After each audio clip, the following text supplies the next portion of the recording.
Starting the class for today.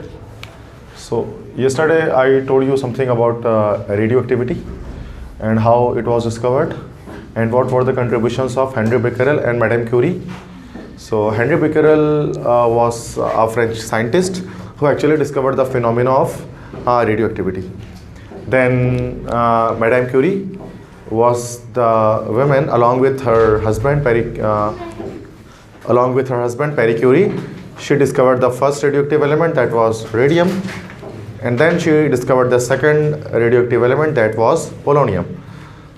So today we will discuss how Rutherford actually discovered the types of radioactive rays. तो आज हम काफ़ी सारी बातें discuss करने वाले हैं, ठीक है। कि सबसे पहली चीज़ जो हम डिस्कस करने वाले हैं कि रेडियोएक्टिव रेस की टाइप्स कितनी होती हैं। जैसे कि रेडियोएक्टिविटी खारिज तो होती है रेडियोएक्टिव एलिमेंट्स के अंदर से, बट वो रेडियोएक्टिव रेस के टाइप्स क्या हैं। अल्फ़ा, बीटा, गैमा रेस का नाम आपने यकीनन सुना होगा। वो किस तरह से डिस्कवर हुए, पहली बात तो ये। उनके बाद हम उनकी प्रॉपर्टीज़ के बारे में जानेंगे कि alpha rays, beta rays, gamma rays की प्रॉपर्टीज़ क्या होती हैं, वेरियस डिफरेंट, ठीक है। तो सबसे पहले जब हम बात करते हैं about the discovery of radioactive rays के टाइप्स के बारे में, तो ये एक साइंटिस्ट हैं, ब्रिटिश साइंटिस्ट हैं रदरफोर्ड, इनका पूरा नाम था लॉर्ड अर्नेस्ट रदरफोर्ड। इन्होंने सबसे पहले इसके बारे में बताया था और इन्होंने एक्चुअली एक एक्सपेरिमेंट किया था, एक तजर्बा किया था, जिसके नतीजे में उनको पता लगा था कि रेडियोएक्टिव रेस कितने टाइप्स के होते हैं।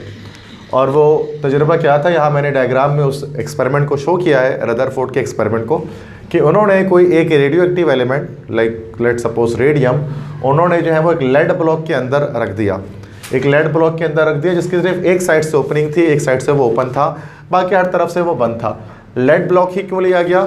चूँकि लेड वो एलिमेंट होता है या लेड वो मेटल होता है जो रेडियोएक्टिव रेस को बाहर नहीं जाने देता, मतलब रोक कर रखता है। वरना रेडियोएक्टिव रेस इतने ज़्यादा हाईली पेनिट्रेटिंग होते हैं कि वो मैक्सिमम चीज़ों से आर पार हो जाते हैं, पार हो जाते हैं।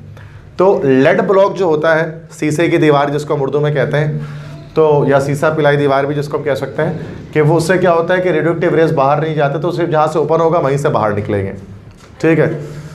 तो रेडियोएक्टिव रेस यहाँ से बाहर निकले स्ट्रेट। अच्छा, सामने उसने क्या लगा दिया, अब चूंकि इनविजिबल रेडिएशंस थी, अब इनविजिबल रेडिएशंस है तो रेडिएशंस का दिखने वाली तो नहीं है, तो रेडिएशंस कैसे पता लगेंगे कि कहाँ कितनी रेडिएशंस निकल रही है। उसने सामने लगा दिया एक फोटोग्राफिक प्लेट, एक्सरे वाली जो प्लेट होती है ना, फोटोग्राफिक प्लेट, उसकी एक कह लो कि कैरेक्टरिस्टिक ये होती है, मतलब फोटोग्राफिक प्लेट की, कि जब उस पर कोई भी लाइट जाकर स्ट्राइक करती है ना, वो ब्लैक हो जाते हैं, ब्लैक स्पॉट आ जाता है वहाँ पर, जहाँ पर लाइट पड़ती है वहाँ पर ब्लैक स्पॉट आ जाता है। तो इसने पहले क्या किया कि जस्ट उसने कोई मैग्नेट अप्लाई नहीं किया, कोई ये मैग्नेटिक फील्ड है, तो उसने कोई मैग्नेटिक फील्ड अप्लाई नहीं की। उस मैग्नेटिक फील्ड को अप्लाई किए बिना इसने क्या कर दिया कि इसने रेस को देखा, सामने फोटोग्राफिक प्लेट रख दिया, तो सिर्फ एक जगह पर, फोटोग्राफिक प्लेट पे एक जगह पर सिर्फ जो है वो डॉट्स आ गए या फिर इस तरह से स्पॉट्स आ गए, इंप्रेशंस आ गई। इसका मतलब ये हो गया कि अभी तो एक ही रे निकल रही है। फिर उसने एक और काम किया, उसने क्या किया, एक मैग्नेटिक फील्ड अप्लाई कर दी, एक मैग्नेटिक फील्ड उसने अप्लाई कर दी। मैग्नेटिक फील्ड से मुराद की एक मैग्नेट लगा दिया, जिसके एक तरफ प्लस होता है, एक तरफ माइनस होता है, नॉर्थ और साउथ भी जिसको आप कहते हो। और फिर जब उसने रेडियोएक्टिव रेस यहाँ से पार हुए तो उसको लगा कि 3 जगहों पर इंप्रेशंस आए। रेज निकलती हुई तो दिखाई नहीं दी, जैसे मैंने ब्लू कलर से आपको दिखाया गया, तो मैं आपको समझाने के लिए बना रहा हूँ। रेज नहीं निकलते हुए दिखाई दी, लेकिन 3 जगहों पर स्पॉट्स आ गए। इसका मतलब उसने कहा कि रेडियोएक्टिव रे एक नहीं है बल्कि 3 तरह की हैं। एक वो जिसका खुद जो है वो पॉजिटिव चार्ज है और जो नेगेटिव की तरफ डिफ्लेक्ट हो गई है। एक वो जिसका खुद पॉजिटिव चार्ज है जो कि जिसका खुद नेगेटिव चार्ज है, जो कि पॉजिटिव प्लेट की तरफ डिफ्लेक्ट हो गया है। और एक वो जो कहीं नहीं गया बल्कि स्ट्रेट चला गया, उसको कहा गया कि वो न्यूट्रल है, उसका कोई चार्ज नहीं। तो उसका मतलब उसने कहा, रदरफोर्ड साहब ने कहा कि भाई 3 तरह की रेडियोएक्टिव रेज होती हैं। एक वो जिसका प्लस चार्ज होता है, उसको कहा गया अल्फा रेस का। अल्फा रेस का नाम दिया गया ना भाई, ये सिंबल बनाते हैं इस तरह से, आप सब जानते हैं, this is a symbol of alpha. Alpha rays का नाम दिया गया। जो नेगेटिव चार्ज कैरियर पार्टिकल थे उनको कहा गया बीटा रेस। और वो रेस जो कि स्ट्रेट चले गए, ना राइट डिफ्लेक्ट हुए ना लेफ्ट डिफ्लेक्ट हुए, बल्कि मतलब जो न्यूट्रल थी उनको क्या कहा गया, कह दिया गया गैमा रेस। तो ये इस तरह से अल्फा बीटा गैमा रेस की डिस्कवरी, बात समझ में आ गई किस तरह से डिस्कवरी। अब इस डिस्कवरी के बाद हमें ये जानना है कि इन अल्फा बीटा और गैमा रेस की प्रॉपर्टीज़ क्या होती हैं। What are the properties of these radiations. तो यहाँ पर मैं प्रॉपर्टीज के सेकंड टॉपिक पे भी आता हूँ। एक टॉपिक खत्म हो गया, एक क्वेश्चन खत्म हो गया, सेकंड क्वेश्चन पे आ रहे हैं properties of radio active rays. तो मैं अलग अलग अंदाज से उसकी प्रॉपर्टी आपको बताऊंगा, अलग अलग तरह की प्रॉपर्टी आज हम डिस्कस करेंगे।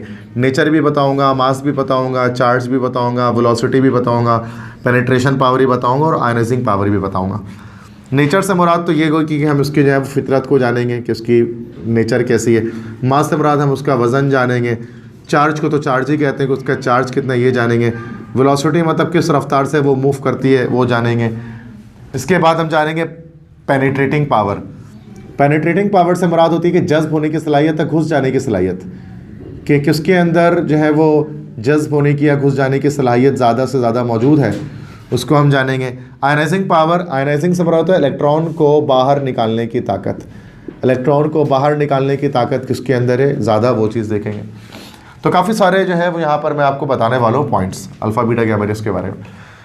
अच्छा, alpha beta gamma rays normally हम कह रहे होते हैं, बट होता है ये चाहिए कि अल्फ़ा पार्टिकल्स, बीटा पार्टिकल्स और गैमा रेस, मतलब अल्फ़ा जो है वो पार्टिकल्स होते हैं, अल्फ़ा ज़र्रात होते हैं और बीटा भी ज़र्रात होते हैं।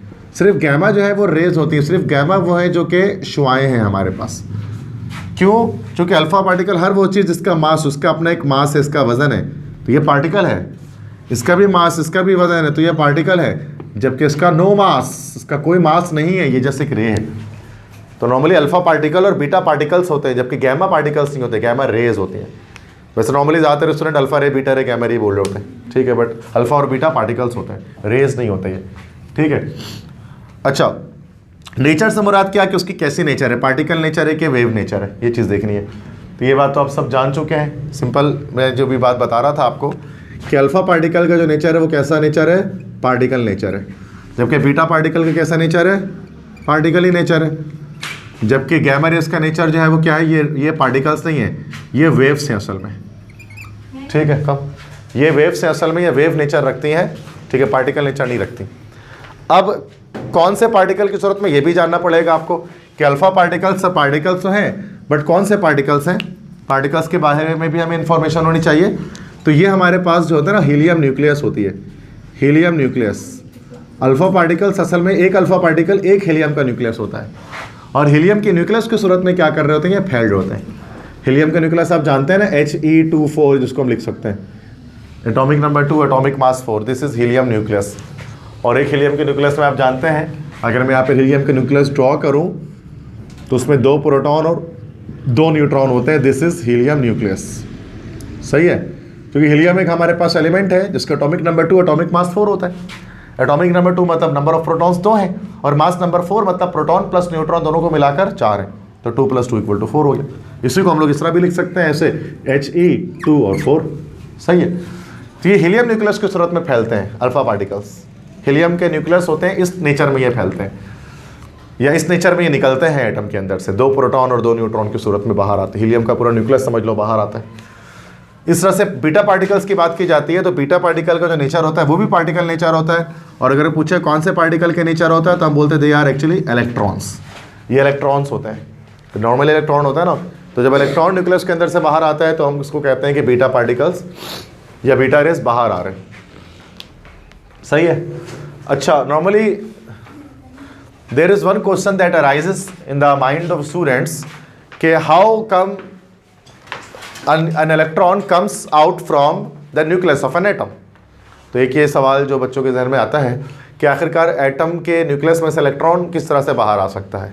ठीक है, क्योंकि आप जानते हैं कि जो एटम का न्यूक्लियस होता है it contains only protons and electrons and neutrons.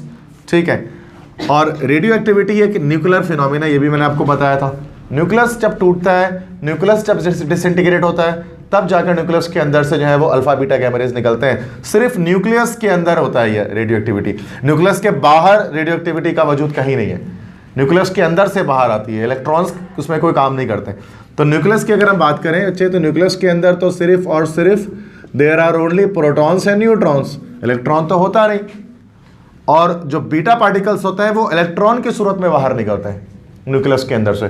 तो न्यूक्लियस में तो इलेक्ट्रॉन होता ही नहीं, तो वो कैसे इलेक्ट्रॉन की सूरत में बाहर निकल सकते हैं? क्या आप इस बात का जवाब जानते हैं? Anybody know about this answer? how electron comes out from the nucleus of an atom, but there is no electron inside the nucleus. And radioactivity is a nuclear phenomena. Radioactive rays nucleus के अंदर से ही निकलता है। ये कोई ना बोले कि सर इलेक्ट्रॉन बाहर का निकल जाते हैं इसकी वजह से बीटा रेस निकल जाते, नहीं, बाहर के इलेक्ट्रॉन का कोई कह लो कि काम ही नहीं है रेडियोएक्टिविटी के अंदर, ठीक है, जो शेल्स में मौजूद है असल में। चलो नहीं, आई थिंक कोई भी नहीं जानता।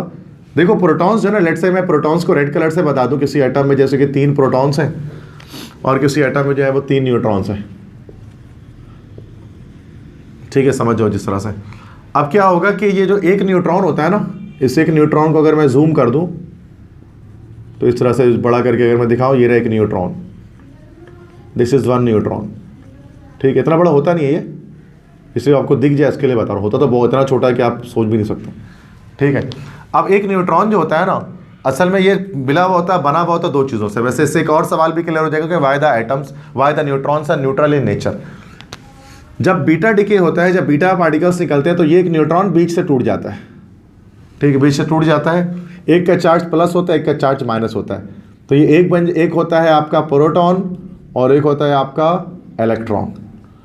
तो असल में एक जो न्यूट्रॉन होता है ना, वो प्रोटॉन और इलेक्ट्रॉन के आपस में मिलाप से बनता है। जब प्रोटॉन और इलेक्ट्रॉन जब आपस में मिल जाते हैं तो एक न्यूट्रॉन तैयार होता है, ठीक है, तो समझ रहे हो। तो इसलिए कोई चार्ज नहीं होता, जो कि प्लस माइनस चार्ज बराबर एक दूसरे को न्यूट्रलाइज कर देता है, इसलिए न्यूट्रॉन प्रोटॉन से थोड़ा सा भारी होता है, बिकॉज प्रोटॉन के साथ इलेक्ट्रॉन का भी मास मिला हुआ होता है, सही है।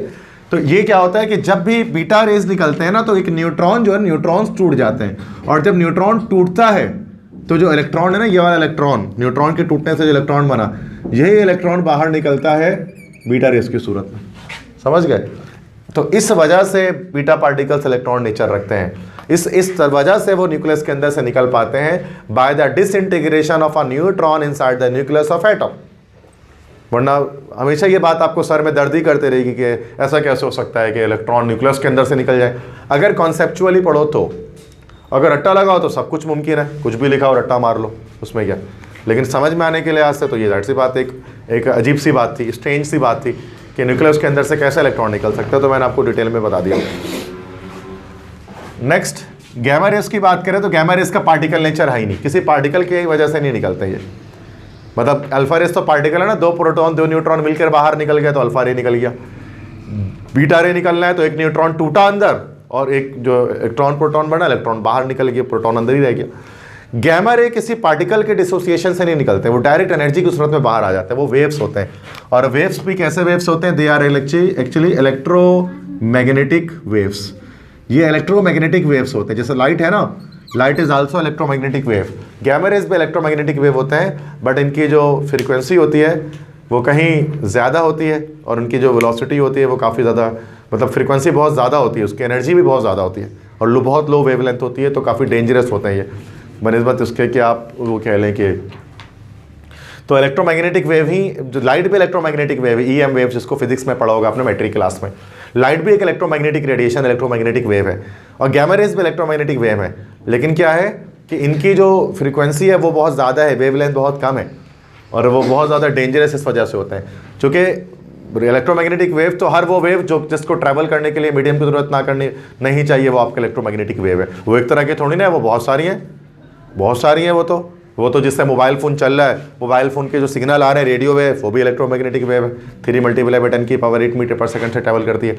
घर में खाना गर्म कर रहे हो अगर माइक्रोवेव ओवन के अंदर, तो microwaves are also electromagnetic wave, और उनकी वेवलेंथ अलग है, ठीक है। इस तरह से रिमोट कंट्रोल यूज़ करो, टीवी बैठ के देख रहे हो, AC को कंट्रोल कर रहे हो, टीवी को कंट्रोल कर रहे हो, तो उसमें जो सामने रोशनी निकल रही है, infrared rays are also electromagnetic wave, ठीक है।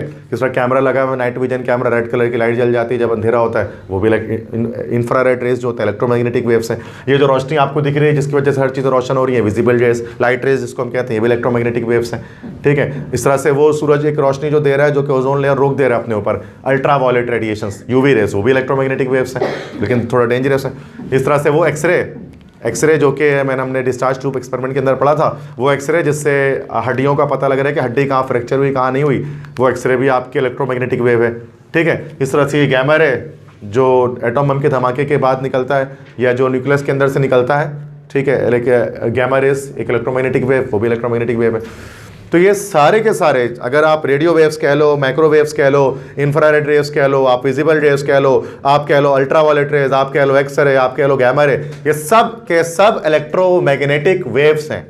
3 multiply by 10 to the power 8 metre पर सेकंड से ट्रैवल करते हैं, लेकिन नाम अलग अलग इसलिए दे देते हैं क्योंकि फ्रीक्वेंसी सबकी अलग अलग है। पूरे स्पेक्ट्रम की फिजिक्स में स्पेक्ट्रम बना हुआ था पूरा कि वेवलेंथ के लास्ट, तो लिखा होता है नीचे सारे वेव्स का नाम उसके अंदर। तो ये भी एक वेव्स है, इलेक्ट्रोमैग्नेटिक वेव्स है, लेकिन इनकी वेवलेंथ जो है वो बहुत कम होती है और फ्रीक्वेंसी बहुत ज़्यादा होती है, जिसकी वजह से हाईली एनर्जेटिक होता है और बहुत डेंजरस होता है। आगे मैं उसके बारे में और एक्सप्लेन करता हूँ। अभी बस समझ में आ रही है क्या बता रहा हूँ? तो अब ये नेचर के बारे में पहला जो था, फर्स्ट प्रॉपर्टी हमने कर ली नेचर, कि इसका पार्टिकल नेचर हीलियम न्यूक्लियस की सूरत में फैलते हैं, ये इलेक्ट्रॉन की सूरत में फैलता है और वो कोई पार्टिकल है ही नहीं, वो जस्ट वेव्स हैं, लाइट रोशनी की सूरत में फैलती है। मास, वजन कितना होगा? अब इसका वजन कोई आपसे पूछे वजन कितना होगा, तो हीलियम के जो मॉलिक्यूलर मास है आप वो लिख सकते हैं शॉर्टकट में, 4 AMU होता है ना हीलियम का, अभी लिखा ना मैंने He24, तो 4 ये है ना, तो 4 AMU इसका एक अल्फा पार्टिकल का वजन हो गया जो हीलियम का वजन होता है। क्लियर है? अच्छा, इलेक्ट्रॉन का अगर कोई पूछे बीटा रेस का वजन, तो बीटा रेस का वजन वो जो इलेक्ट्रॉन का वजन है, और वो कितना होता है 9.11 multiply by 10 to the power -31 kilogram, kg में लिख दिया उसको। और अगर कोई आपसे गैमा रेस का वजन पूछे तो ये और आसान बात है भाई, क्योंकि जाहिर सी बात है ये तो वेव्स है ना, मास तो है नहीं, पार्टिकल तो है नहीं, और वेव्स का तो कोई वजन नहीं होता, फोटॉन्स पर मुश्तमिल होता है, और फोटोन एक मासलेस पार्टिकल है। ठीक है, तो इसका 0 लिख देंगे यहाँ। सही है भाई? अब चार्ज पे आ जाओ। चार्ज क्या, ये तो ऊपर यहीं पे बता चुका रदरफोर्ड एक्सपेरिमेंट के अंदर। अब अल्फा पार्टिकल पे क्या चार्ज है? पॉजिटिव। बीटा पार्टिकल पे क्या चार्ज है? नेगेटिव। गैमा रेस पर क्या चार्ज होता है? नो चार्ज, न्यूट्रल होता है, तभी तो ना इधर मुड़ा ना इधर मुड़ा, सीधा चला गया, है ना। नेक्स्ट, वेलोसिटी, रफ्तार। रफ्तार के बारे में एक बड़ी सिंपल सी बात है भाई, जो चीज़ जितनी ज़्यादा हैवी होगी उसकी जो वेलोसिटी होगी उतनी कम होगी, जो जितनी हल्की होगी उसकी वेलोसिटी उतना ज़्यादा होगी। तो हाईएस्ट वेलोसिटी किसकी होगी? फास्टेस्ट वेलोसिटी तीनों में सबसे तेज़ी के साथ कौन ट्रैवल कर सकते हैं? गैमा रेस, उसके तो मास ही नहीं है उसका, और वो सबसे हाईएस्ट है, दैट इज, और कितनी होगी? 3 multiply by 10 to the power 8 metre पर सेकंड के बराबर होगी। और ये मैंने किसकी वेलोसिटी की? लाइट की वेलोसिटी, क्योंकि सारे इलेक्ट्रोमैग्नेटिक वेव्स लाइट के स्पीड से ट्रैवल करते हैं। सही है ना भाई? सिंपल। रेडियो वेव्स भी तो लाइट की स्पीड से ट्रैवल करते हैं। रेडियो वेव्स, अमेरिका में कोई आपका जान पहचान का कोई शख्स रहता है, ठीक है, या आपको कोई रिलेटिव रहते हैं, वो व्हाट्सएप पे आपको कोई मैसेज पाकिस्तान भेजते हैं, तो क्या होता है, जैसे ही वहाँ से सेंड दबाते हैं और आपके पास रिसीव हो जाता है। इतना जल्दी कैसे रिसीव हो गया? क्योंकि इतनी स्पीड से आ रहा होता है। अब ये ना बोला सर इस स्पीड से तो लाइट आ रही होती है, वो तो मोबाइल फ़ोन का सिग्नल है, तो वो भी इलेक्ट्रोमैग्नेटिक वेव ही है भाई, लाइट की सूरत में नहीं है। रेडियो वेव्स हैं, वो अलग वेव्स हैं, ठीक है, लेकिन वेव्स तो वो भी है। तो 3 × 10 की पावर 8 ये मैक्सिमम स्पीड है, इससे ज़्यादा स्पीड पॉसिबल है ही नहीं दुनिया में, ये मैक्सिमम स्पीड होता है लाइट की। अच्छा, इसकी क्या होगी? कम होगी ना, लेस होगी, approximately equal to 3 multiply by 10 की पावर 8 मीटर पर सेकंड, लगभग अप्रोक्सीमेटली इक्वल टू, लगभग बराबर होगा। इस तरह से जब हम बनाते हैं तो approximately equal to, completely equal to नहीं, और इसकी काफ़ी कम होगी, लेस देन 3 × 10 की पावर 8 मीटर पर सेकंड। समझ में बात? एग्जैक्ट वैल्यू नहीं बताएंगे, बस ये फास्टेस्ट है, ये नॉर्मल स्पीड है, और ये इसका स्लो स्पीड है, ठीक है। Next, penetrating power. पेनिट्रेशन में सिंपल सी बात है, जिसकी स्पीड सबसे ज़्यादा होगी वो उतनी ज़्यादा जो है वो हाईली पेनिट्रेट कर पाएगा। पिस्टल वगैरह में भी, गन वगैरह में भी ऐसे होता है ना कि जिस पिस्टल पे गन बुलेट की स्पीड फास्ट होती है वो ज़्यादा पेनिट्रेट कर पाती है बॉडी के अंदर, और कुछ स्लो अगर बुलेट है, स्लो बुलेट जो है ज़्यादा पेनिट्रेट नहीं कर पाती हैं। सिंपल सी बात है ना भाई। अब AK-47 की गोली है, स्पीड बहुत फास्ट उसकी होती है, तो वो आर पार हो जाती है बॉडी से। स्पीड ऐसी है ना उसकी, मतलब कि 3 लोगों को भी खड़ा कर दो, तीनों से पार हो जाए, अगर सामने से अगर फायर किया जाए तो। इतना मतलब डेंजरस AK-47 की बात कर रहा हूँ, चूँकि उसकी स्पीड बहुत है उस बुलेट की, पेनिट्रेशन भी बहुत है। ये अगर TT की बात कर लो, उसकी पेनिट्रेशन नहीं है, वो किसी एक इंसान को भी गोली मारेंगे तो वो गोली अंदर ही फंस जाएगी, बाहर आर पार नहीं हो पाएगी, क्योंकि इसकी स्पीड स्लो है। तो जिसकी वेलोसिटी ज़्यादा होगी उसकी पेनिट्रेशन पावर ज़्यादा होगी, वो ज़्यादा घुस पाएगा, आर पार ज़्यादा हो पाएगा। तो हाईएस्ट पेनिट्रेशन पावर किसकी होगी? सबसे हाईएस्ट पेनिट्रेशन पावर किसकी होगी? सबसे ज़्यादा गैमा रेस की होगी। और सबसे लोएस्ट पेनिट्रेशन पावर किसकी होगी? अल्फा की होगी, और मीडियम होगी उसकी, है ना भाई। अच्छा, आप वैल्यू भी याद कर लें थोड़ा सा ना कि हाईएस्ट क्या मतलब क्या। देखो, अल्फा पार्टिकल सबसे लो 1 से 2 सेंटीमीटर इन एयर, हवा में बस 1 से 2 सेंटीमीटर पेनिट्रेट कर पाते, उससे ज़्यादा नहीं कर पाते। मतलब 1 से 2 इतना ही होगा ना, 1 से 2 सेंटीमीटर इतना ही होगा, इतना ही पेनिट्रेट कर पाते। और गैमा रेस की जब बात कर लें तो 1 इसको हम कह सकते हैं कि 15 to 20 सेंटीमीटर इन एयर, हवा में 15 से 20 सेंटीमीटर तक पेनिट्रेट कर पाते हैं। हवा में 15 से 20 सेंटीमीटर तक पेनिट्रेट करने के बाद रुक जाएंगे। थोड़ी ज़्यादा है पेनिट्रेशन, उसकी 1 से 2 सेंटीमीटर है, इसकी 15 से 20 सेंटीमीटर है एयर में। जबकि गैमा रेस की क्या होती हैं, 15 to 20 centimetre in lead block, जो बना ना लेड ब्लॉक यहाँ पे, एयर में तो इनफाइनाइट वो पेनिट्रेट कर जाती हैं। लेड ब्लॉक जो सबसे ज़्यादा थिक कह लो कि जो आपके पास मेटल होता है, तो उसके अंदर से भी वो 15 से 20 सेंटीमीटर तक जाकर जो है वो पेनिट्रेट कर पाती हैं। उसके बाद उसके बाद रुक जाती हैं। मतलब लेड ब्लॉक में भी 15 से 20 सेंटीमीटर तक घुस जाती हैं, उसके बाद जाकर रुकती हैं। इसलिए जो न्यूक्लियर रिएक्टर्स वगैरह होते हैं ना, न्यूक्लियर रिएक्टर्स जो बनाए जाते हैं सारे, जो कैनअप हो गया, कराची न्यूक्लियर पावर प्लांट, इस तरह डिफरेंट पावर प्लांट्स हैं, तो उनके अंदर क्या होता है कि जो चारों तरफ, तो कराची न्यूक्लियर पावर प्लांट के अंदर क्या होता है कि चारों तरफ अगर आप जाओगे ना, कैनअप, ठीक है, कैनअप ये हॉक्स बे के करीब कराची में मौजूद है, जहाँ से बिजली बनती है। कराची न्यूक्लियर पावर प्लांट नाम सुना होगा आपने, ठीक, कैनअप का नाम सुना होगा। तो कैनअप के अंदर जब आप जाओगे ना, तो उसके अंदर जहाँ पर बिजली बन रही होती है ना, जहाँ पर न्यूक्लियर फिजन का रिएक्शन चल रहा होता है, उसके चारों तरफ जो ब्लॉक लगे होते हैं ना, वो 15 से 20 सेंटीमीटर मोटे, काफ़ी मोटे थिक ब्लॉक लगे होते हैं, कि उसके लेड के ब्लॉक लगे होते हैं। इस वजह से ताकि जो अंदर रेडिएशन है ना, जो रेडियो एक्टिव रेस से निकले, वो बाहर ना जा पाए। तो वो चूँकि बहुत डेंजरस रेडिएशन होती है, आगे मैं बताता हूँ, काफ़ी नुकसान पहुँचते हैं इससे, ठीक है। नेक्स्ट उसके बाद आयोनाइजिंग पावर। अच्छा, याद रखना, आयोनाइजिंग किसे कहते हैं कि इलेक्ट्रॉन को एजेक्ट कर देने की सलाहियत, इलेक्ट्रॉन को बाहर निकालने की सलाहियत, दैट इज आयोनाइजिंग पावर। और मतलब इलेक्ट्रॉन बाहर कैसे निकलेगा, जब उस पर बहुत जोर का झटका पड़ेगा। जब जोर का झटका जब पड़ेगा उसको, तो इलेक्ट्रॉन बाहर निकल जाएगा। और जोर का झटका, जितनी भारी चीज़ होगी ना, अगर वो चीज़ जाकर टकराएगी तो वो ज़्यादा जोर का झटका दे पाएगी, जिसकी वजह से इलेक्ट्रॉन बाहर आ जाएगा। तो इसका मतलब जिसकी पेनिट्रेशन पावर हाई होती है ना, उसकी आयोनाइजिंग पावर लो हो जाती है। अब जैसे अल्फा रे, उसकी वेट बहुत ज़्यादा है, तो पेनिट्रेशन नहीं है, वेलोसिटी नहीं, लेकिन आयोनाइजिंग पावर इसकी ज़्यादा होगी, वेट ज़्यादा होने की वजह से। तो आयोनाइज करने की सलाहियत सबसे ज़्यादा जो है वो किसकी है भाई, इसकी है, अल्फा रेस की है। और सबसे कम किसकी हो जाएगी आयोनाइजिंग पावर, गैमा रेस की हो जाएगी। और मीडियम किसकी हो जाएगी, ये बीटा रेस की हो जाएंगी। अच्छा, अब आखिरी बात, कुछ बच्चे ये भी सवाल करते हैं कि sir which is the most dangerous one in these 3 rays, alpha beta gamma में से डेंजरस कौन सी रेज होती है इन तीनों में से। तो देखिए, the most dangerous rays are actually, वैसे कुछ बच्चे अल्फा कहते हैं, कुछ बच्चे गैमा कहते हैं, ज़्यादातर बच्चे गैमा कहते हैं, लेकिन मैं गैमा से ज़्यादा अल्फा को ज़्यादा डेंजरस समझता हूँ। मैं बता रहा हूँ वजह क्या है। चूँकि अल्फा रेस की आयोनाइजिंग पावर बहुत ज़्यादा है। मिसाल के तौर पर अगर ये कोई रेडियो एक्टिव रे, अगर रेडियो एक्टिविटी खारिज होती है, इससे मैंने उसको अपने हाथ में रख दिया, तो अल्फा रे मुझे कोई नुकसान नहीं पहुंचाएगा उसका, क्यों, चूँकि वो जाहिर सी बात है पेनिट्रेट नहीं कर पाएगा खाल के अंदर मेरे।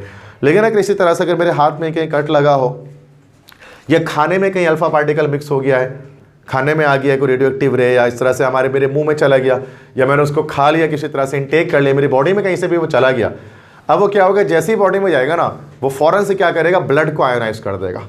ब्लड आयोनाइज करेगा मतलब ब्लड की क्लॉटिंग शुरू हो जाएगी, ठीक है, और इंसान 5 से 10 मिनट में मर जाएगा अगर कहीं से अगर वो उसको खा ले, या कहीं से उसकी बॉडी में चला जाए अल्फा रे। तो इस हवाले से अल्फा रे बहुत डेंजरस है। बॉडी के अंदर नहीं जाए तो मसला नहीं, लेकिन बॉडी के अंदर चला गया तो आयोनाइजिंग पावर ज़्यादा होने की वजह से ज़्यादा डेंजरस है ये। लेकिन यही अगर हम बात करें किसकी, गैमा रेस की बात करें, तो वो अगर आप दूर भी, अगर जाहिर सी बात है यहाँ खड़ा हुआ हूँ मैं, कहीं दूर कहीं भी गैमा रे पड़ा है, गैमा रे इजेक्ट करने वाला कोई सब्सटेंस है, रेडियो एक्टिव सब्सटेंस एलिमेंट है, तो मैं यहाँ दूर खड़ा हूँ तब भी जो है वो क्या होगा, मुझे उसका असर हो जाएगा, मेरी बॉडी से आर पार हो जाएगी वो। लेकिन साथ साथ उसका असर नहीं होगा, टाइम लगेगा, 6 महीने, 7 महीने, 8 महीने बाद आखिरकार मुझे इसके सिम्टम्स आने शुरू होंगे, ठीक है। डायरेक्टली नहीं, जैसे कि 5 मिनट के अंदर जैसे मौत हो जाती है ना अल्फा रेस से, गैमा रेस से उस तरह से नहीं होती। अब जो रेडियो एक्टिव रेज होते हैं ना, अब जो रेडियो एक्टिव एलिमेंट होते हैं, अब ज़रूरी नहीं है कि हर radioactive element alpha beta gamma तीनों रेस को खारिज करे। कुछ सिर्फ अल्फा खारिज करते हैं, कोई सिर्फ बीटा, कोई सिर्फ गैमा, कोई अल्फा बीटा गैमा तीनों खारिज करते हैं, कोई सिर्फ अल्फा बीटा करते हैं, कोई बीटा गैमा करते हैं, कोई अल्फा गैमा करते हैं, अलग अलग तरह की तो लिस्ट होती है पूरी उसकी। वो इंटर में हमें ज़रूरत नहीं उसको याद करने की, इंटरनेट पर अगर आप ढूंढेंगे तो आपको लिस्ट मिल जाएगी कि किस रेडियो एक्टिव एलिमेंट से कौन कौन से रेस खारिज होते हैं। सारे नहीं करते हैं, बच्चे समझते हैं ना हर के अंदर से अल्फा बीटा गैमा निकलता है, तो ऐसा नहीं होता। कुछ में से सिर्फ एक ही निकलता है, कुछ में तीनों निकलते हैं अलग अलग तरह से। अब और सबकी हाफ लाइफ भी अलग होती है, ये नहीं कि इनफाइनाइटली कंटिन्यूसली क़यामत तक वो अल्फा रेस निकालते रहेंगे, ऐसा भी नहीं है। जाहिर सी बात है जब न्यूक्लियस टूट फूट का शिकार एक तो वक्त तो ऐसा आएगा ना जब वो बिल्कुल ही टूट फूट जाएगा कंप्लीटली। तो जब वो बिल्कुल ही टूट फूट जाएगा तो वो आखिरकार लेड में कन्वर्ट हो जाएगा, मोस्ट स्टेबल एलिमेंट में कन्वर्ट हो जाएगा, लेड में आखिरकार उसकी कन्वर्जन हो जाएगी, वो कन्वर्ट हो जाएगा। तो हर एक की एक लाइफ होती है, हर एक रेडियो एक्टिव एलिमेंट की। मैट्रिक फिजिक्स में आपने पढ़ा होगा हाफ लाइफ के नाम से, उसको लैम्डा से शो करते हैं, half life of radio active element, आधी जिंदगी। अब किसी की हाफ लाइफ बहुत कम होती है, किसी की हाफ लाइफ कुछ सेकंड होती है, कुछ सेकंडों में डिसोसिएट हो जाता है, डिसइंटीग्रेट हो जाते हैं न्यूक्लियस। और कुछ ऐसे भी होते हैं जिनकी हाफ लाइफ आपके पास मतलब कि ईयर्स में होते हैं, थाउजेंड्स ऑफ ईयर्स होती है। जैसे पोलोनियम, पोलोनियम की है 44,000 year, sorry 22,000 year half life है, और 44,000 ईयर उसकी फुल लाइफ है।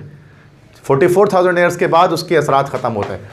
इसके लिए आपने एक इंसिडेंट सुना होगा, जो कभी कभार जो है रेडियो एक्टिव जो हमारे पास वो होते हैं ना, लाइक हमारे जो रिएक्टर्स होते हैं, न्यूक्लियर रिएक्टर्स, कभी कभार वो जो है वो उनमें हादसा पेश आ जाता है और धमाके से फट जाते हैं, ऐसा हो जाता है समटाइम्स। तो उसका सबसे मशहूर वाक़या हुआ था अच्छा तकरीबन काफ़ी 100 साल पहले हुआ था, चेर्नोबिल इंसिडेंट। अगर आपने सुना है कभी चेर्नोबिल इंसिडेंट। चेर्नोबिल यूक्रेन एक कंट्री है, उसके अंदर एक सिटी है चेर्नोबिल। तो चेर्नोबिल के अंदर एक रिएक्टर लगा हुआ था पोलोनियम बेस्ड, तो बिजली बनाने के लिए रेडियो एक्टिव एलिमेंट यूज़ करते थे। तो वो क्या हुआ, धमाके से वो फट गया था चेर्नोबिल। और धमाके से फटने के बाद क्या हुआ कि जाहिर सी बात है कि जो पोलोनियम मेटल था हर तरफ फैल गया सिटी में। तो तमाम शहर से तमाम लोगों को खाली कर दिया गया वहाँ से, फ़ौरन एक दिन के अंदर अंदर पूरा शहर खाली कर दिया गया। काफ़ी पुरानी बात, 100 साल पुरानी बात बता रहा हूँ।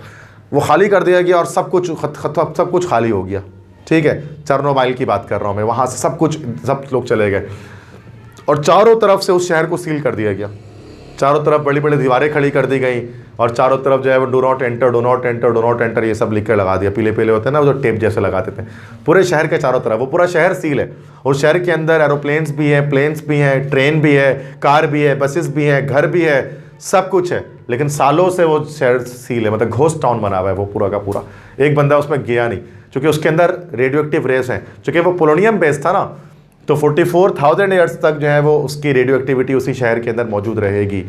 एक यूरेनियम की फिर भी कम होती है। जो हिरोशिमा नागासाकी जापान पे जो बम गिराया था अमेरिका ने 1945 में, तो उसके असरात भी आज तक मौजूद हैं। आज भी आप हिरोशिमा नागासाकी अगर आप जाएं तो वहाँ पर जो बच्चे पैदा होते हैं किसी एब्नॉर्मलिटी के साथ, है ना, किसी एब्नॉर्मलिटी के साथ जापान में बच्चे पैदा होते हैं उन शहरों के अंदर, क्योंकि वो जो असरात थे वो आज तक बाकी हैं। बट पोलोनियम मेटल उससे ज़्यादा डेंजरस है, जो 44,000 ईयर्स तक अपने असरात रखता है। उस शहर चेर्नोबिल शहर के बाहर लिखा हुआ है, बड़े बोर्ड में लिखा हुआ है, इंटरनेट पे आप वो तस्वीर ढूंढ सकते हैं कि this city will be open for the common visitors after 44,000 years. कि इस शहर को 44,000 साल के बाद हम आम लोगों के लिए खोल देंगे, उससे पहले तक उसके अंदर कोई नहीं जा सकता। This is the dangerous nature of this alpha beta and gamma radiations. तो काफ़ी डेंजरस है। अगर आपने सुना होगा इसके बारे में, कोई नई बात मैं आपको नहीं बता रहा। एटम बम के धमाके के अंदर से भी ये निकलती है, एटॉमिक रिएक्टर जितने भी होते हैं उनमें इस्तेमाल होता है ये। बस समझ में आ गई प्रॉपर्टीज, हर तरह की प्रॉपर्टीज समझ गए।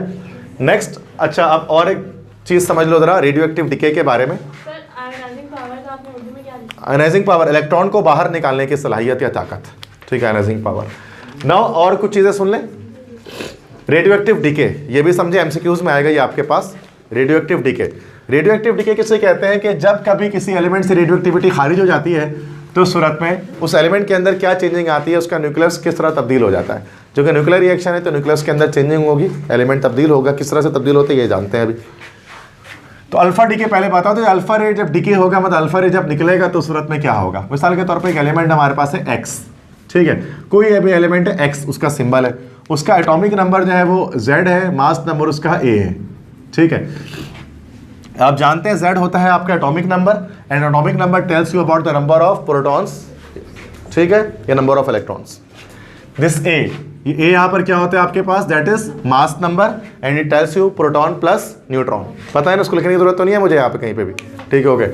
अब अगर इस एक्स जो एलिमेंट है ये पेरेंट न्यूक्लाई समझ लो, उसको हम कह सकते हैं पेरेंट न्यूक्लाई है, जो डॉटर न्यूक्लाई में चेंज होगा जब इसके अंदर से रेडियो एक्टिविटी खारिज होगी। अब लेट्स से कि इसके अंदर से अल्फा रेज निकल गए, अल्फा रेज निकल गए मतलब He24 ये निकला ना भाई, इसी को हम लोग कहते हैं अल्फा रेज। ये निकल गए अगर, तो क्या बच गया, वाई जो ये बना, ये वाई कैसा बना होगा, जो भी एटॉमिक नंबर होगा उसमें से 4 कम हो जाएगा, और जो भी 4 नहीं कम होगा क्योंकि 2 निकला ना, तो 2 कम हो जाएगा और ए में से कितना लेस हो जाएगा, 4 लेस हो जाएगा। जो भी एलिमेंट बनेगा डॉटर न्यूक्लाई बनेगा, क्योंकि 2 4 निकल गया ना तो वहाँ से कम हो जाएगा, वहीं से निकला ना, उसके अंदर से एक्स के अंदर से निकला। अब लेट्स हैव एन एग्जांपल, अगर हम एग्जांपल लें इसके अंदर, जैसे कि कार्बन ले लेते हैं एलिमेंट कार्बन। कार्बन का एटॉमिक नंबर 6 होता है और इसका मास नंबर 12 होता है, ठीक है। अगर इसके अंदर से He24 निकाल दिया जाए, मतलब इसके अंदर से अल्फा रेस को निकाल दिया जाए। तो अब कोई ऐसा एलिमेंट बनेगा जिसका एटॉमिक नंबर 4 होगा और मास नंबर 8 हो जाएगा। 4 एटॉमिक नंबर किसका होता है? तो ये बेरिलियम का होता है, बी जो एलिमेंट का सिंबल होता है। तो मैंने लिख दिया बी बेरिलियम। तो ये इसकी एक एग्जाम्पल हो गई हमारे पास कि जब भी किसी भी एलिमेंट से अल्फा रे निकलते हैं तो उसका 2 एटॉमिक नंबर कम होता है, 4 मास नंबर कम हो जाता है, क्योंकि उसके न्यूक्लियस के अंदर से निकल रहा है ना, प्रोटॉन को लेकर निकल रहा है वो, तो चेंजिंग आ जाएगी न्यूक्लियस के अंदर। क्योंकि ये न्यूक्लियर रिएक्शन होता है, न्यूक्लियर रिएक्शन के अंदर एलिमेंट चेंज हो जाते हैं। और जब नॉर्मली जो केमिकल रिएक्शन करते हैं ना, वो उसमें न्यूक्लियस इन्वॉल्व नहीं होता, वो इलेक्ट्रॉन्स की वजह से होता है, इलेक्ट्रॉन लॉस या गेन होने से। तो उसमें एटम के अंदर कोई तब्दीली वाकई नहीं होती है, बट न्यूक्लियर रिएक्शन में एटम के अंदर चेंजिंग वाकई होती है। अब बीटा डीके की बात मैं भी नहीं कर रहा, ये मुश्किल है बीटा डीके। गैमा डीके पहले समझ लो कि एक्स है, जेड है, ठीक है। अब अगर इसमें से गैमा रेज निकल गए, अब गैमा रेज तो आप जानते हैं इसका पार्टिकल नेचर तो होता ही नहीं है, तो यहां पर इसके एलिमेंट के अंदर कोई चेंजिंग वाकई नहीं होगी, क्योंकि पार्टिकल निकल ही नहीं रहा कोई भी। समझ में आ रही है? तो जैसे अगर कार्बन की बात कर लो, कोई कार्बन ऐसा है 612 जिसके अंदर से हम कह लें कि गैमा रे निकल रहा है, तो उसके अंदर क्या चेंजिंग आएगी? कोई चेंजिंग नहीं आएगी, ऐसे ही रह जाएगा। ठीक है। अब बीटा रे के अंदर क्या होता है? बीटा रे समझो। अब बीटा रे की बात करते हैं तो ये एक्स आ गया आपके पास, जेड और ए, ठीक है, और इसके अंदर से बीटा रेज निकल गए। अब कोई एलिमेंट ये बन जाएगा वाई, डॉटर निकला है, ये डॉटर एटम कह लो आप इसको। तो डॉटर एटम, ये डॉटर एलिमेंट में जो कन्वर्ट होगा ये, अब Z के अंदर क्या चेंजिंग वाकई होगी? पहले तो ये समझ लो, फिर से ध्यान में क्या रखो कि बीटा रेज कब निकलते हैं? जब एटम के अंदर से एक न्यूट्रॉन टूट जाता है। न्यूट्रॉन टूट जाता है तो न्यूट्रॉन टूट कर एक प्रोटॉन एक इलेक्ट्रॉन बनता है, इलेक्ट्रॉन बाहर निकल जाता है, प्रोटॉन न्यूक्लियस के अंदर ही रह जाता है। सही है। अब बताओ कि अगर इसमें से अगर बीटा रे निकलना है तो Z में क्या चेंजिंग वाकई होगी? कोई बता सकता है? नंबर ऑफ प्रोटॉन्स में क्या चेंजिंग वाकई होगी? प्रोटॉन है ना, जैसे इसी की मिसाल ले लो, जैसे यही ले लो, इस ये न्यूक्लियस देख लो, उसमें अभी नंबर ऑफ प्रोटॉन्स कितने हैं इस वक्त? कितने? 3 है ना, 3 है अभी। और जब बीटा रे निकल जाएगा तो कितने हो जाएंगे? बीटा सिर्फ प्रोटॉन का, रेड कलर का प्रोटॉन ना, जैसे कि प्रोटॉन कितने हो जाएंगे? पहले 3 थे ना, 3 प्रोटॉन थे और 4 न्यूट्रॉन था, लेट से ये 3 प्रोटॉन थे और 1 2 3 4 मान लो उसको, 4 न्यूट्रॉन था। अब अगर इसमें से अगर एक बीटा रे निकल गया, ठीक है, बीटा रे निकल गया, बीटा रे निकलने के बाद इसके अंदर, इस न्यूक्लियस के अंदर टोटल नंबर ऑफ प्रोटॉन्स कितने हो जाएंगे?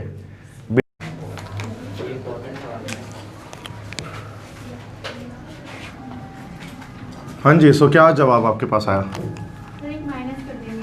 एक माइनस कर देंगे। इसके पीछे वजह क्या होगी?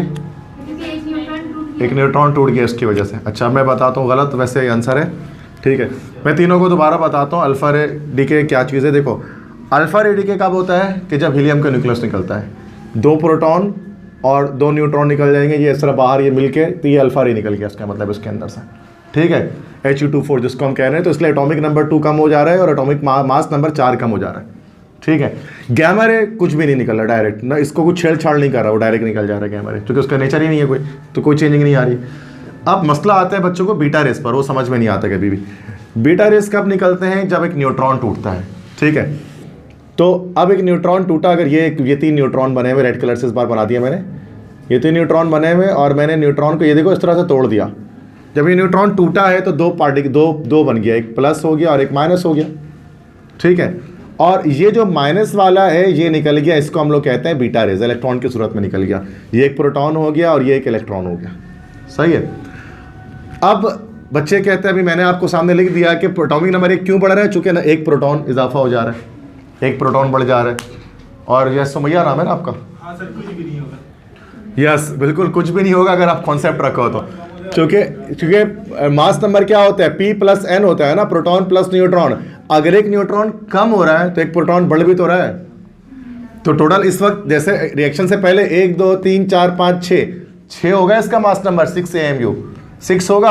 अब निकल गया बीटा रे, अब कितना हो गया? 1 2 3 4 5 और फिर ये 6।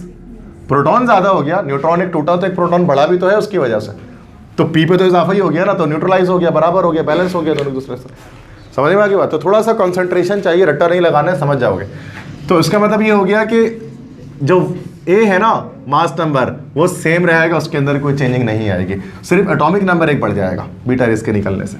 ठीक है, अब इसको देख लेते हैं कि एग्जाम्पल कार्बन ही सपोज कर लो 612, इसके अंदर से अगर बीटा रेस निकलेंगे तो क्या हो जाएगा, ये 6 7 हो जाएगा, मतलब नाइट्रोजन बन जाएगा और ये 12 सेम रहेगा। ठीक है, so this is called radio active decay, कि जब किसी भी एलिमेंट से रेडियो एक्टिव रेस निकलते हैं तो उस एलिमेंट के अंदर क्या चेंजिंग आ जाती है, वो किस में चेंज हो जाता है, किस तरह किस एलिमेंट दूसरे एलिमेंट में कन्वर्ट हो जाता है। तो ये डिटेल में नहीं आएगा, एमसीक्यूज में पूछेंगे आपसे तो आप बता देना। ठीक है, कोई मसला है इसमें, नो इशू। लास्ट चीज़ बता रहा हूँ, उसके बाद जस्ट हम लिखना शुरू कर देंगे चीज़ों को। और लास्ट हमारे पास है डिस्कवरी ऑफ न्यूट्रॉन, न्यूट्रॉन की डिस्कवरी। चूँकि यार इतनी सारे जतन हमने किए हैं इस वजह से, अगर कल की क्लास दोहराओ तो काफ़ी सारी चीज़ें कल से रेडियो एक्टिविटी के बारे में हम डिस्कस कर रहे हैं। क्योंकि मसला ये था कि हमें पढ़ना था डिस्कवरी ऑफ न्यूट्रॉन, कि न्यूट्रॉन को कैसे डिस्कवर किया गया।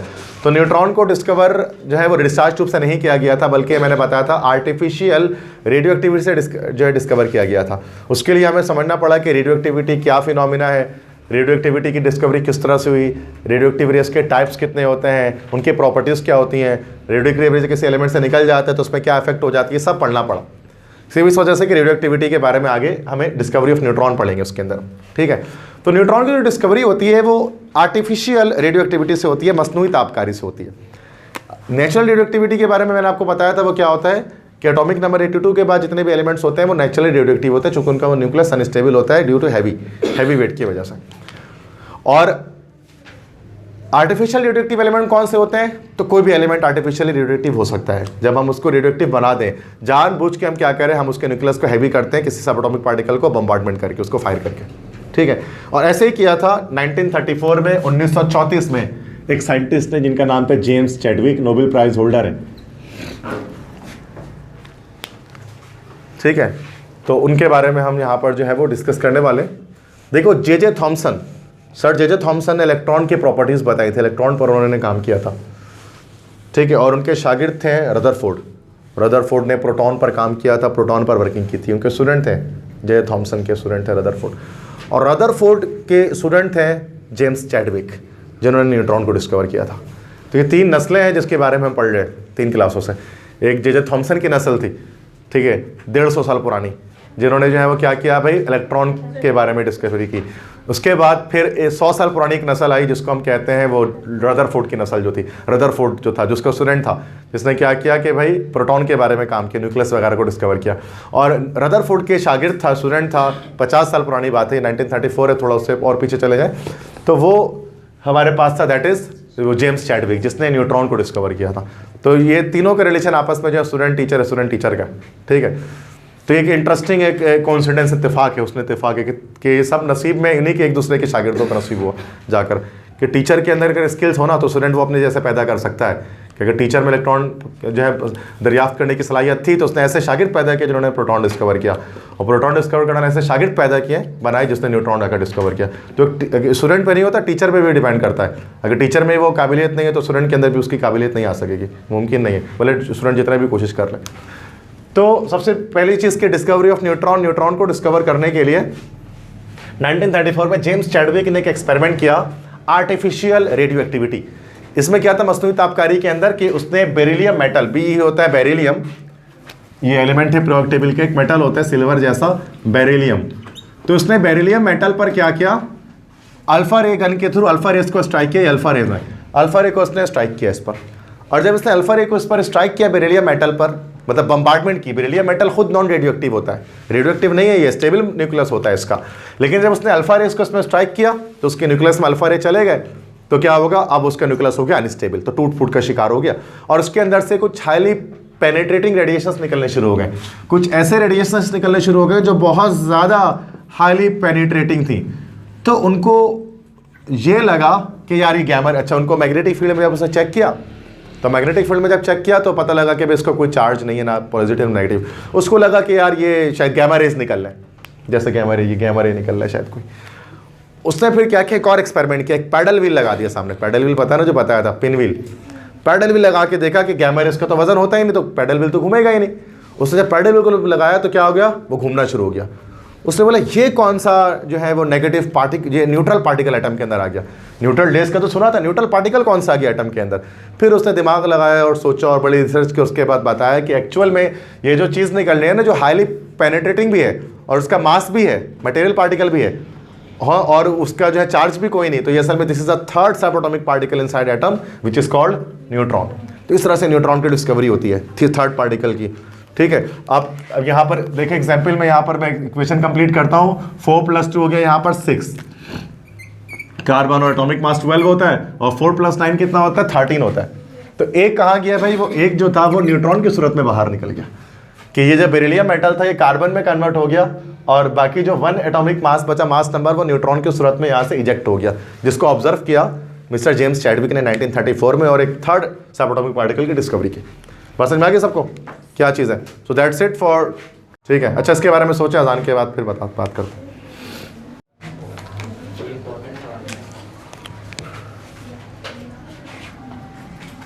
हाँ जी, सो क्या जवाब आपके पास आया? एक माइनस कर देंगे, इसके पीछे वजह क्या होगी? एक न्यूट्रॉन टूट गया इसकी वजह से। अच्छा, मैं बताता हूँ गलत, वैसे आंसर है। ठीक है, मैं तीनों को दोबारा बताता हूँ। अल्फा रे डीके क्या चीज़ है? देखो, अल्फा रे डीके कब होता है कि जब हीलियम का न्यूक्लियस निकलता है, 2 प्रोटॉन और 2 न्यूट्रॉन निकल जाएंगे, ये इस तरह बाहर ये मिलके, तो ये अल्फा रे निकल गया, इसका मतलब इसके अंदर से। ठीक है, He2 जिसको हम कह रहे हैं, तो इसलिए एटॉमिक नंबर 2 कम हो जा रहा है और एटॉमिक मास नंबर 4 कम हो जा रहा है। ठीक है, गैमा रे कुछ भी नहीं निकल रहा डायरेक्ट ना, इसको कुछ छेड़छाड़ नहीं कर रहा, वो डायरेक्ट निकल जा रहा है गैमा रे, क्योंकि उसका नेचर ही नहीं है कोई, तो कोई चेंजिंग नहीं आ रही। अब मसला आता है बच्चों को बीटा रेस पर, वो समझ में नहीं आता कभी भी। बीटा रेस कब निकलते हैं? जब एक न्यूट्रॉन टूटता है। ठीक है, तो अब एक न्यूट्रॉन टूटा, अगर ये 3 न्यूट्रॉन बने हुए, रेड कलर से इस बार बना दिया मैंने, ये 3 न्यूट्रॉन बने हुए, और मैंने न्यूट्रॉन को ये देखो इस तरह से तोड़ दिया। जब ये न्यूट्रॉन टूटा है तो 2 पार्टिकल, दो बन गया, एक प्लस हो गया और एक माइनस हो गया। ठीक है, और ये जो माइनस वाला है ये निकल गया, इसको हम लोग कहते हैं बीटा रेज, इलेक्ट्रॉन की सूरत में निकल गया। ये एक प्रोटॉन हो गया और ये एक इलेक्ट्रॉन हो गया। सही है। अब बच्चे कहते हैं, अभी मैंने आपको सामने लिख दिया कि एटॉमिक नंबर 1 क्यों बढ़ रहा है, चूंकि ना एक प्रोटॉन इजाफा हो जा रहा है, एक प्रोटॉन बढ़ जा रहा है। और यह सुमैया नाम है ना आपका? हाँ सर, कुछ भी नहीं होगा। यस, बिल्कुल कुछ भी नहीं होगा अगर आप कॉन्सेप्ट रखो तो, क्योंकि मास नंबर क्या होता है, P + N होता है ना, प्रोटॉन प्लस न्यूट्रॉन। अगर एक न्यूट्रॉन कम हो रहा है तो एक प्रोटॉन बढ़ भी तो रहा है। तो टोटल इस वक्त जैसे रिएक्शन से पहले 1 2 3 4 5 6 होगा इसका मास नंबर, 6 AMU 6 होगा। अब निकल गया बीटा रे, अब कितना हो गया? 1 2 3 4 5 और फिर ये 6। प्रोटॉन ज़्यादा हो गया, न्यूट्रॉन एक टूटा तो एक प्रोटॉन बढ़ा भी तो है उसकी वजह से, तो P पे तो इजाफा ही हो गया ना, तो न्यूट्रलाइज हो गया, बराबर हो गया, बैलेंस हो गया दोनों दूसरे से। समझ में आ गई बात? तो थोड़ा सा कंसंट्रेशन चाहिए, रट्टा नहीं लगाना है, समझ जाओगे। तो इसका मतलब ये हो गया कि जो A है ना मास नंबर, वो सेम रहेगा, उसके अंदर कोई चेंजिंग नहीं आएगी, सिर्फ एटॉमिक नंबर 1 बढ़ जाएगा बीटा रेस के निकलने से। ठीक है, अब इसको देख लेते हैं। कोई एग्जाम्पल, कार्बन ही सपोज कर लो 6 12, इसके अंदर से अगर बीटा रेस निकलेंगे तो क्या हो जाएगा? ये 6 7 हो जाएगा, मतलब नाइट्रोजन बन जाएगा, और ये 12 सेम रहेगा। ठीक है, so this is called radio active decay, कि जब किसी भी एलिमेंट से रेडियो एक्टिव रेस निकलते हैं तो उस एलिमेंट के अंदर क्या चेंजिंग आ जाती है, वो किस में चेंज हो जाता है, किस तरह किस एलिमेंट दूसरे एलिमेंट में कन्वर्ट हो जाता है। तो ये डिटेल में नहीं है, MCQs में पूछेंगे आपसे तो आप बता देना। ठीक है, कोई मसला है इसमें? No issue. लास्ट चीज़ बता रहा हूँ, उसके बाद जस्ट हम लिखना शुरू कर देंगे चीज़ों को। और लास्ट हमारे पास है डिस्कवरी ऑफ न्यूट्रॉन, न्यूट्रॉन की डिस्कवरी। चूँकि यार इतने सारे जतन हमने किए हैं, इस वजह से अगर कल की क्लास दोहराओ तो काफ़ी सारी चीज़ें कल से रेडियो एक्टिविटी के बारे में हम डिस्कस कर रहे हैं। क्योंकि मसला ये था कि हमें पढ़ना था डिस्कवरी ऑफ न्यूट्रॉन, कि न्यूट्रॉन को कैसे डिस्कवर किया गया। तो न्यूट्रॉन को डिस्कवर जो है वो डिस्चार्ज ट्यूब से नहीं किया गया था, बल्कि मैंने बताया था आर्टिफिशियल रेडियो एक्टिविटी से जो है डिस्कवर किया गया था। उसके लिए हमें समझना पड़ा कि रेडियो एक्टिविटी क्या फिनोमिना है, रेडियो एक्टिविटी की डिस्कवरी किस तरह से हुई, रेडियो एक्टिव रेस के टाइप्स कितने होते हैं, उनके प्रॉपर्टीज़ क्या होती हैं, रेडियो एक्टिव रेस किसी एलिमेंट से निकल जाता है तो उसमें क्या इफेक्ट हो जाती है, सब पढ़ना पड़ा। सिर्फ इस वजह से कि रेडियो एक्टिविटी के बारे में आगे हमें डिस्कवरी ऑफ न्यूट्रॉन पढ़ेंगे उसके अंदर। ठीक है, तो न्यूट्रॉन की जो डिस्कवरी होती है वो आर्टिफिशियल रेडियो एक्टिविटी से होती है, मसनूई तापकारी से होती है। नेचुरल रेडियो एक्टिविटी के बारे में मैंने आपको बताया था, वो क्या होता है कि एटॉमिक नंबर 82 के बाद जितने भी एलिमेंट्स होते हैं वो नेचुरली रेडियो एक्टिव होते हैं, चूँकि उनका वो न्यूक्लियस अनस्टेबल होता है ड्यू टू हैवी वेट की वजह से। और आर्टिफिशियल रेडियोएक्टिव एलिमेंट कौन से होते हैं? तो कोई भी एलिमेंट आर्टिफिशियली रेडियोएक्टिव हो सकता है। जब हम उसको रेडियोएक्टिव बना दें, जानबूझ के हम क्या करें, हम उसके न्यूक्लियस को हैवी करते हैं किसी सब एटॉमिक पार्टिकल को बम्बार्डमेंट करके, उसको फायर करके। ठीक है। और ऐसे ही किया था 1934 में, 1934 में एक साइंटिस्ट ने जिनका नाम पे James Chadwick, Nobel prize holder है, ठीक है। तो उनके बारे में हम यहाँ पर जो है वो डिस्कस करने वाले। देखो J Thomson, sir J Thomson ने इलेक्ट्रॉन की प्रॉपर्टीज बताई थी, इलेक्ट्रॉन पर उन्होंने काम किया था, ठीक है। और उनके शागिर्द थे रदरफोर्ड ने प्रोटॉन पर काम किया था, प्रोटॉन पर वर्किंग की थी। उनके स्टूडेंट थे, जे थॉमसन के स्टूडेंट थे रदरफोर्ड, और रदरफोर्ड के स्टूडेंट थे जेम्स चैडविक, जिन्होंने न्यूट्रॉन को डिस्कवर किया था। तो ये 3 नस्लें हैं जिसके बारे में हम पढ़ रहे हैं 3 क्लासों से। एक जे थॉमसन की नस्ल थी, ठीक है, 150 साल पुरानी, जिन्होंने जो है वो क्या किया भाई, इलेक्ट्रॉन के बारे में डिस्कवरी की। उसके बाद फिर 100 साल पुरानी एक नस्ल आई जिसको हम कहते हैं वो रदरफोर्ड की नस्ल जो थी। रदरफोर्ड जो था, जिसका स्टूडेंट था, जिसने क्या किया कि भाई प्रोटॉन के बारे में काम किया, न्यूक्लियस वगैरह को डिस्कवर किया। और रदरफोर्ड के शागिर्द था, स्टूडेंट था, 50 साल पुरानी बात है, 1934 है, थोड़ा उससे और पीछे चले जाए तो वो हमारे पास था, दैट इज वो जेम्स चैडविक, जिसने न्यूट्रॉन को डिस्कवर किया था। तो ये तीनों का रिलेशन आपस में जो है स्टूडेंट टीचर का, ठीक है। तो एक इंटरेस्टिंग एक कोइंसिडेंस, इत्तेफाक है, उसने इत्तेफाक है कि सब नसीब में इन्हीं के एक दूसरे के शागिर्दों का नसीब हुआ जाकर, कि टीचर के अंदर अगर स्किल्स हो ना तो स्टूडेंट वो अपने जैसे पैदा कर सकता है। कि अगर टीचर में इलेक्ट्रॉन जो है दरियाफ्त करने की सलाहियत थी तो उसने ऐसे शागिर्द पैदा किए जिन्होंने प्रोटॉन डिस्कवर किया, और प्रोटॉन डिस्कवर करना ऐसे शागिर्द पैदा किए बनाए जिसने न्यूट्रॉन आकर डिस्कवर किया। तो स्टूडेंट पर नहीं होता, टीचर पर भी डिपेंड करता है। अगर टीचर में वो काबिलियत नहीं है तो स्टूडेंट के अंदर भी उसकी काबिलियत नहीं आ सकेगी, मुमकिन नहीं है, भले स्टूडेंट जितना भी कोशिश कर ले। तो सबसे पहली चीज़ की डिस्कवरी ऑफ न्यूट्रॉन को डिस्कवर करने के लिए 1934 में जेम्स चैडविक ने एक एक्सपेरिमेंट किया, आर्टिफिशियल रेडियो एक्टिविटी। इसमें क्या था मसनूई तापकारी के अंदर कि उसने बेरिलियम मेटल, बी होता है बेरिलियम, ये एलिमेंट है पीरियोडिक टेबल के, एक मेटल होता है सिल्वर जैसा बेरिलियम। तो उसने बेरिलियम मेटल पर क्या किया, अल्फा रे गन के थ्रू अल्फा रेस को स्ट्राइक किया, अल्फा रेज है, अल्फा रे को उसने स्ट्राइक किया इस पर। और जब उसने अल्फा रे को इस पर स्ट्राइक किया बेरिलियम मेटल पर, मतलब बम्बार्डमेंट की, बेरिलियम मेटल खुद नॉन रेडियो एक्टिव होता है, रेडियो एक्टिव नहीं है, ये स्टेबल न्यूक्लियस होता है इसका।